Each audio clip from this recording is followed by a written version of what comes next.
Oh, okay. And then Harris's little comment about how, like, because they mishandled the crisis, they forfeited their right to re-election. Somebody needs to get her a dictionary and look up the word right, because you do not forfeit your right to re-election unless you're impeached. I mean, she's something else. You're a senator. Kamala, you're a senator. And former Attorney General.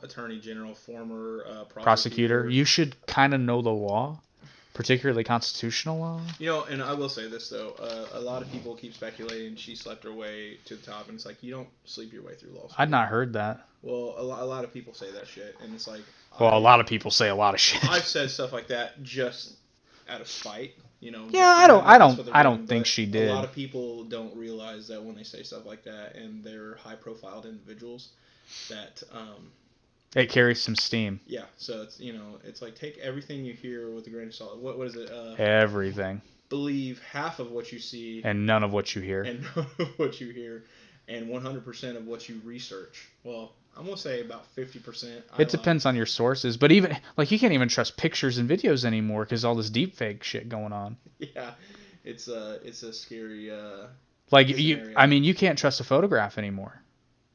Nope. Those are not double D's. No. Those are obviously C's. Lying bitch. Oh, God. So that actually inspired me, though, to crunch some numbers. Now, these numbers are different now, but as of last night, went to the old CDC website,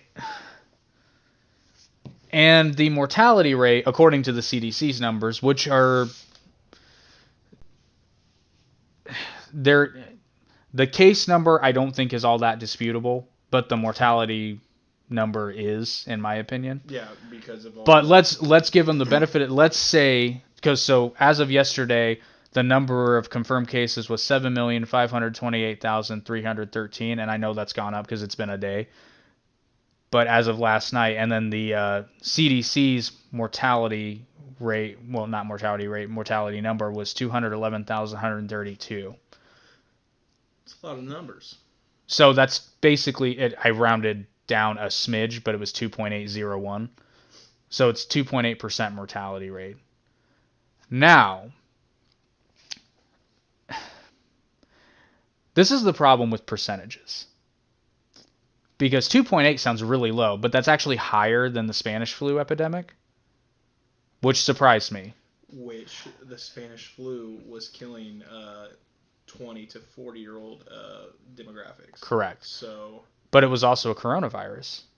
Not the same. This is a thing, people. Just because you're COVID-19 and coronavirus, there are several strains. Yeah, coronavirus is an umbrella term, which is why I stopped using the phrase coronavirus. You just use COVID-19. You don't get it confused, because then you got people saying on the back of those face mask things, and then on the bleach bottles and stuff like that, and it says coronavirus. They're like, it has coronavirus in it. And it's like, you're stupid. It's okay though. I forgive you. Yeah, but anyway, so 2.8% sounds really low, but then you have to remember, again, assuming this number is right, that's 211,000, and that's just in the United States. It's 211,000 people. That's a lot.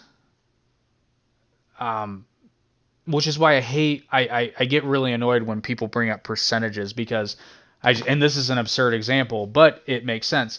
So the whole Trump tax thing, it's like he paid $750, and I raised the question, it was like, well, is that $750 a year or $750 for 2 years? Now, if I wanted to spin that in a positive way, like, again, let's assume for the sake of argument that that was all true, but that we found out that it was $750 each year. Well, if I want to spin that in a positive way for Trump, I say, well, the Democrats were wrong. You know, it was actually, it was the real number is a 50% increase from what they were saying. Right. Now, if you don't know the number, that sounds impressive. It's like, holy shit, they messed up by 50%? It's $750. That's how easy it is to That's how easy it is to mess. That's why a lot of times, so anytime anybody ever says percentage without accompanying numbers, I'm always like, well, not even question. I call bullshit, because it's like, okay, why aren't you giving me the real numbers? Yeah. Because you're hiding something. You're using the percentage to sound, well, put it to you this way. It's like anytime they run a sale, it's like, oh, it's 30% off. Well, if you do the math, you're saving like $5. Yeah. But 30% sounds a lot better than $5 off. Yeah, because bigger numbers. Exactly. They'll go with the bigger numbers. So, like, for example, but you'll see the other side do this too. So, CNN has never reported the actual mortality rate in percentage. It's always hard numbers. Because the mortality rate sounds very unimpressive when you look at the percentage. But 211,000? That's a lot. So watch those percentages, because they will trick you. And everyone will trick you. All sides will try to trick you with percentages. Yeah, that's just how they all operate. There's no denying that. It doesn't matter who you vote for, left, right, whatever.